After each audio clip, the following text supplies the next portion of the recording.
અહીંયા આપણે આજે એક મને અનેરો જે આનંદ છે એની વાત કરું છું. આમાં ઘણું બધું છે, હું બોલીશ, પણ આજે જે આપણે ડોમ અધૂરો છે, જેને આપણે પિલર નાખી દીધા છે અને ઉપરનું જે છાપરું અધૂરું રહી ગયું છે, એના માટે થઈ અને અમારે રામાણીભાઈ કહેતા કે મુકેશભાઈ અને મીનાબેન એ લોકો અમારી સાથે ચારધામ યાત્રામાં જોડાયેલા ત્યારથી અમારો એવો ભાઈ બહેન જેવો નાતો છે.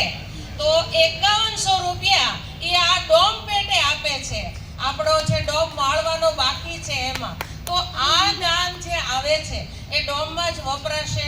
જે કોઈની ઈચ્છા હોય એ પણ આપી શકશે. અને બીજું કે આજની જે બપોરનો પ્રસાદ, મહાપ્રસાદ જે રસોઈ છે એ એમના તરફથી છે. મીનાબેન, મુકેશભાઈ, રામાણી, અમે તો રામાણી સાહેબથી જ ઓળખીએ છીએ એટલે મારે નામને તો પાછું યાદ કરવું પડે છે. અને જે આ મઢીની આપણે વાત કરીએ છીએ તો આ મઢી છે ને બહુ તપની ભૂમિ આપણે સાંભળ્યું છે.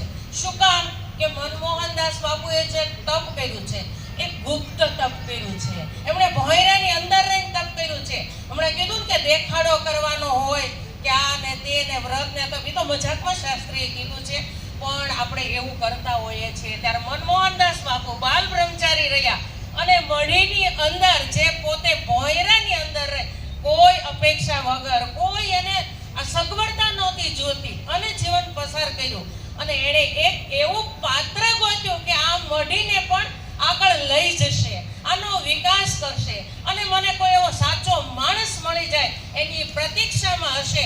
તે દિવસે હરિપ્રસાદ બાપુ કહેતા કે ત્યારે એ હર્ષદભાઈના નામે હતા, પણ એ બાપુએ નામ આપ્યું છે કે હરિપ્રસાદ બાપુ. એ અહીંના મઢીના મહંત કહેવાય.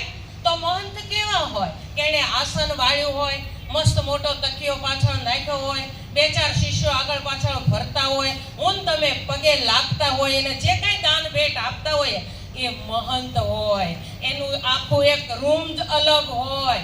ત્યારે તમે બાપુને ગોતજો કે પાવડો કે કોદાળી કે તીકમ હાથમાં હોય અને આ બગીચો ગોળતા હોય ને એ અહીંના મહંત છે. અને એ ઉગાડા પગે એને મઢીનો વિકાસ કર્યો છે.